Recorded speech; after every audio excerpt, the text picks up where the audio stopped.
کنار رودخانه وخش بنیاد مکان‌های استراحتی در شهر نورک در اوج است. اما مقامات میگویند هر صاحبکار فقط در فکر خود و عائله‌اش نباشد. همون قسمتی که برای استراحت و فراغت استفاده می‌شود، سرمایه‌گذار یعنی صاحبکاری که می‌تواند با امکانیت نه تنها یک تا که علاقه ساختمان شده دو فرزند دارد در سال یک مرتبه میآید و میرود. بگذار در فصل تابستان درا کشاده باشند که مردم استفاده برند. هدف این پیشنهاد رشد جهانگردی گفته می شود ولی معلوم نیست پذیرفته خواهد شد یا نه. بعضی از صاحبکارانی که در لب رود وخش بنا می‌سازند در این باره گپ زدن نخواستند.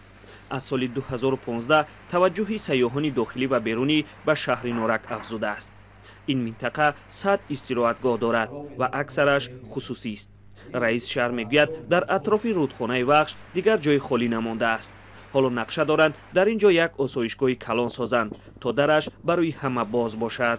ما میخواهیم بمانند یک آسایشگاه کلان شود که مردم در مجموع خدمت رسانیده با مردم تواند از تمام شهر نوحه مملکت، یعنی لایحه‌ای که در خود سطح خود بهارستان یعنی ولایت سوغد است به همون شکل ما دیدن میخواهیم که با امکانیت پیدا کردن سرچشمه‌های بیرونه به همین شکل ما انفراساختار کنیم. شهرداری حاضره نورک میگوید رونق دادن گردشگری را از سیاحان خودی آغاز میکنند.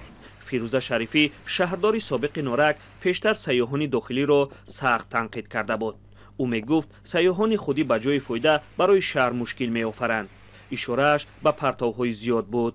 ما باید که از همه پیرامونهایی که در صد راه میشد باید ما برکنار کنیم. یعنی که اول باید که سیاحان داخلی ما باید بیشتر کرده شود. اگر سیاحی بیشتر کرده شود اون بسیار خوب است. تاجیکستان جهانگردی را یکی از هدفهای مهم تا سال 2030 اعلان کرده است. مقامات امید دارد که با جلب سیاحان تجارت خرد و میانه را رواج میدهند. بعضی از کارشناسان میگویند ظرفیت سیاحی تاجیکستان هنوز پورا آشکار و معرفی نشده است. در گذشته بعضی از سیاحان خارجی از صفت خدمت رسانی دغلی کارمندان فرودگاه و ناظران را شکایت کرده بودند.